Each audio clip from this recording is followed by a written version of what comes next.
for Wall Street Media. I'm Mike, I'm German Mike, and I'm here with Doug, and we'll help you make money in the stock market with information you can't find anywhere else. Hey there, Jarman. What do you have for us today? With management changes. And we have an insane market. I just looked now, and it's up 100 points since I left the beanbag. Oh, is it? Yeah, 433. We're at 8,600, kids. Nice. Oh, that's a welcome change, isn't it? Yeah, if we hurry and ingest this one, it might actually still be within 200 points of that. Crazy market, crazy times. We have management changes. What do we have? They're from Liberum Research. First up, we have PLX Technology, ticker is PLXT, announced the appointment of Ralph Schmidt as President and Chief Executive Officer, and as a member of its board of directors effective November 3rd, 2008. Do you think there's any connection? They just had their earnings yesterday? I think there's always a connection when that happens. You don't think that's just pure coincidence? No. Okay.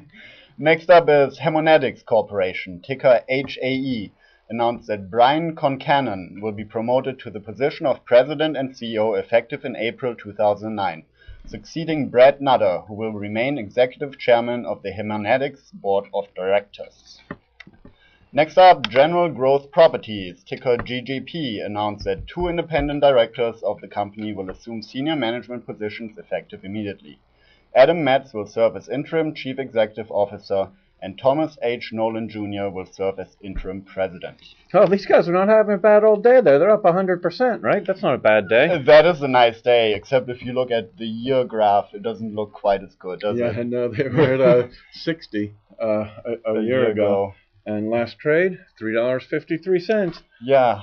That's not too So bad. even going up 100% today is nice. Yeah, I'll tell you another one like that, right? A lot of the guys went in way too deep. This is what happens every single time in the cycle, right?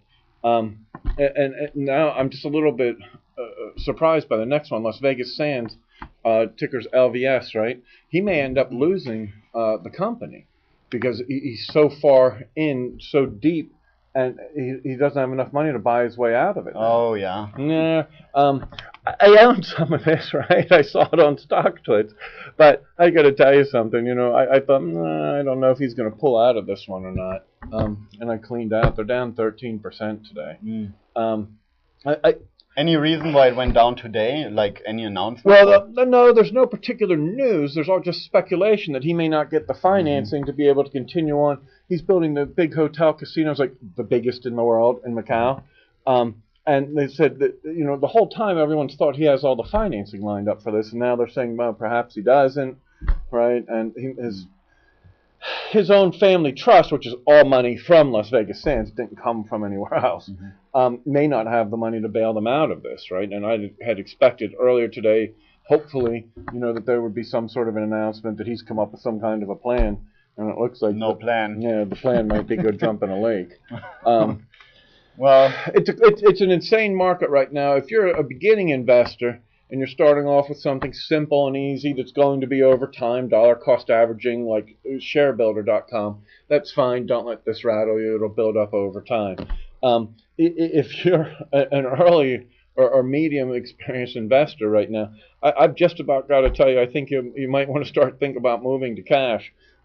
This morning I looked at the market. The futures were up like mad overnight, and I couldn't find any discernible reason for it at all, other than today was going to be an up morning, which isn't a really good reason, right? Global markets were doing all good, right? That's what I'm talking about. Yeah. And you know, Volkswagen for a brief period this morning from the homeland was the largest market capitalization company in the world.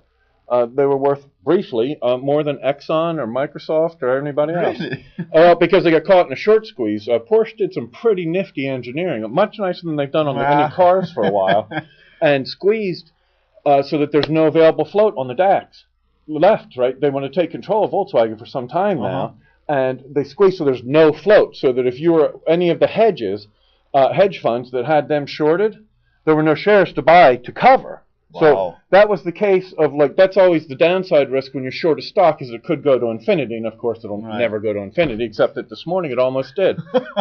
Yeah, the shares were up at over €1,000 a share. Oh, wow. Right, which is considerably higher, right, than they normally are, 10, 20, 50 So theoretically times. you could have sold right there. Oh, yeah, but they're thinking that Porsche squeezed everybody, then let the news out, and there was no float, right, on the shares. So there were no shares to buy to cover the shorts. Right. So shorts had to go higher and higher. It was over €1,000 a share. There were none to buy to cover. And if Porsche unloaded any of the shares today, I think they're going to get charged with market manipulation. But in any event, their stake, I don't know, I guess went up tenfold today. And they'll probably wind up with Volkswagen, which is what they've wanted for so many years now. Well, yeah. That was the most interesting thing, but that's certainly no reason to make like the Chinese market, the Singapore market. There's no rhyme or reason. And when the stocks opened up this morning, tech stocks were down. Two of the bios that I love, Aspen and Cypress, were both up quite a bit. I just looked before I came in to do the show a couple of minutes ago, and Aspen and Cypress were both down quite a bit, and all the tech stocks are up. Now, nothing material has changed, and that's why this is not an investable market, right? But there's no rational reason. Aspen Bio's got their one main product in trials now. The trial's filling up. There's no information. The trial's not filled. There's nothing material. It's just a matter of people saying, oh, I think I'm going to go for the hard 8. Oh, look, it's a hard 10. It's just complete gambling and casino. But even without good casino rules, I liked the market when it was good casino rules, and it was like, oh, these guys have a good product, and if it gets approved and they have a good marketing partner, we're going to make quite a bit of money. And now those rules don't apply. There were no news for either of those, right, for Cypress or Aspen, and they started down, then they were up, then they're back down, and quite a bit. You know, we're talking like 6 or 7% swings here, right? Yeah, before I thought, big hedge fund might be manipulating, but it's nothing. It's during the day. It's the small guys, and they're just jumping in, jumping out of things based on rumors and speculation, and that's a very dangerous time for people to be in the market. I think if you don't know what you're doing right now, you may want to think about looking for a good, solid bank, and considering a CD, a 90-day CD, because it's really rough sailing out there. There's money to be made if you know what you're doing. There's money to be made. I'm trading stuff, and making some profits, but I think it's a tough time right now. I bought some of the dollar ETF, right, which is UUP, today, and I made quite a bit in that for the dollar to get stronger. And I bought, I think it's SSA or SAA. It's the small cap double ETF, ProShare. And let me take a look at that. I'm sorry, Nikki, you can't type in either or. I know that. SAA. Okay. And that's the ProShares Ultra Small Cap, right? It's up. Look, you can see it's up 8% today. That's double small cap appreciation, right, of the small 600, right? And it's a risky thing to do, right? I mean, this is really just a calculated gamble at this point, And yeah, it feels great when the Dow's up 5.4% for the minute. Wouldn't feel so great, and it could just as easily be down, right? If you're experienced in this, this is printing money time between stuff like UUP, SSO, spiders, right? And going double short or double long, but super rough time if you're not. If you're not, I would tell you just tread very carefully. Look for some dividends. The fundamentals don't really matter anymore because you've seen companies that missed earnings, stocks go up. Companies that made earnings, stocks go down. Quite often, actually, in the past. Yeah. Now, do you think pages like StockTwits contribute to this irrational behavior? No, because it's all rumor and people are following and saying, "Oh yeah, no, well, you're right." I think first off, it's a small community. I think they have like 3,000 people on there, right?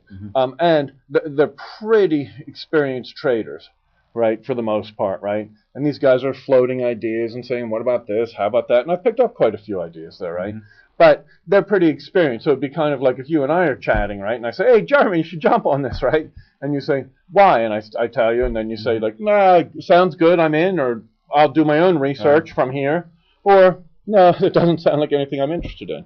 And I think that's what you're looking at in the market right now, is it's just kind of chaos, and especially if you're beginning an investor. Tread lightly, be careful, try to find someone that you respect and see what they think about things. Great. Well, we have to wrap up anyhow. Hey. We're here every day at Wall Street Media. You can find us directly at wsmco.com. Thank you.